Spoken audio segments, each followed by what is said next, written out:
PMJ jewellery షాప్లో చోరీకి గురైన బంగారు ఆభరణాలు వజ్రాల ఆచూకీ కనిపెట్టడం పోలీసులకు సవాలుగా మారిందా అంటే అవుననే తెలుస్తోంది. ఇప్పటివరకు గోల్డెన్ థీఫ్ గ్యాంగ్స్టర్ సుబోధి సింగ్ నోరు విప్పకపోవడంతో పోలీసులు తలలు పట్టుకుంటున్నారు. దీంతో ఈ కేసుకు సంబంధించిన విచారణ, నిందితుల వేట ఇంకా కొనసాగుతోంది.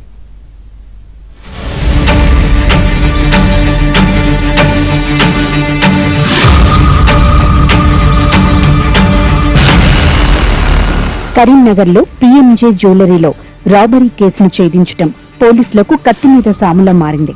సిటీలోని నడిబొడ్డున అంతర్రాష్ట్ర దొంగల ముఠ తుపాకులతో కాల్పులు జరిపి బంగారు ఆభరణాలు, వజ్రాలు ఎత్తుకెళ్లినప్పటికీ పోలీసులు ఆ కేసును ఇంకా ఛేదించలేకపోతున్నారు. అయితే ఈ కేసులో ఇప్పటి వరకు 5గురిలో 2 మాత్రమే అరెస్ట్ చేశారు. ఇదే కేసులో పరోక్షంగా సంబంధం ఉన్న మరొకరిని కూడా అరెస్ట్ చేశారు. అయితే మరో 3 ప్రధాన దొంగలు మాత్రం ఇంకా పరారీలోనే ఉన్నారు. వారిని పట్టుకోవడం, బంగారు ఆభరణాల జాడ తెలుసుకోవడం పోలీసులకు అత్యంత కష్టంగా మారింది. ఈ కేసులో ఇప్పటి వరకు 2 తుపాకులతో పాటు సెల్ ఫోన్లను మాత్రమే పోలీసులు స్వాధీనం చేసుకున్నారు. కానీ బంగారు ఆభరణాల ఆచూకీని మాత్రం కనిపెట్టలేకపోయారు.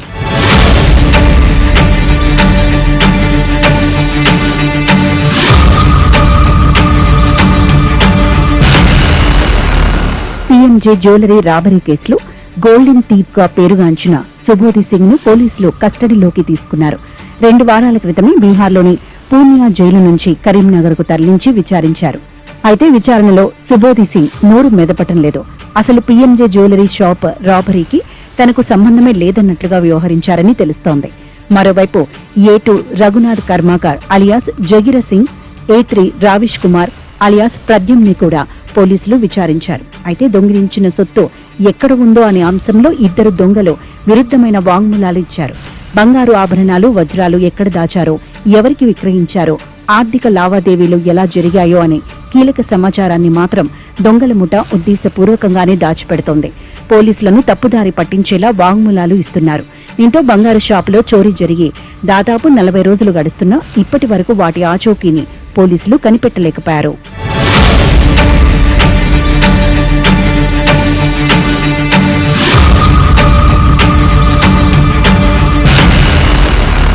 పీఎంజే జ్యువెలరీ షాప్ రాబరీ కేసులో ఇప్పటి వరకు 4 మాత్రమే పోలీసులు అరెస్ట్ చేశారు. ఇక పరారీలో ఉన్న A10 అమర్ సింగ్ అలియాస్ అమరేంద్ర కుమార్ సింగ్ ను పోలీసులు పాట్నా జిల్లాలోని సలీంపూర్లో అరెస్ట్ చేశారు. కానీ ఇప్పటి వరకు కనీసం చిన్న బంగారు ముక్కను కూడా స్వాధీనం చేసుకోలేదు. దీంతో ఈ కేసుకు సంబంధించిన విచారణ, దొంగల కోసం ప్రత్యేక బృందాల గాలింపు ఇంకా కొనసాగుతూనే ఉంది. అయితే ఇదంతా చూస్తుంటే దొంగలు ఎంత పగడ్బందీగా ప్రణాళిక రచించారో ఇట్టే అర్థమవుతోంది. అయితే బంగారు ఆభరణాల చోరీ జరిగి ఇన్ని రోజులు గడుస్తున్నా వాటి ఆచూకీ కనిపెట్టలేకపోవడం పోలీస్ శాఖలో ఆందోళన వ్యక్తమవుతోంది. అయితే విచారణలో కొన్ని కీలక విషయాలు తెలిసాయని, త్వరలోనే నిందితుల దగ్గర నుంచి బంగారాన్ని స్వాధీనం చేసుకుంటామని పోలీసులు చెబుతున్నారు. కొంత కీలకమైన సమాచారాన్ని బయటకు ఇవ్వటం లేదని ఇటీవలి కరీంనగర్ సిపి ప్రకటించారు. కీలకమైన విషయాలు చెబితే అసలు దొంగలు జాగ్రత్త పడే అవకాశం ఉందన్న కారణంగానే డేటాను బయటకు లీక్ చేయటం లేదని చెప్పారు. అయితే బంగారు ఆభరణాల ఆచూకీ కనిపెట్టడం పోలీసుల వల్ల సాధ్యమవుతుందా లేదా అన్నది తెలియాలంటే మరికొన్ని రోజులు వేచి చూడాల్సిందే.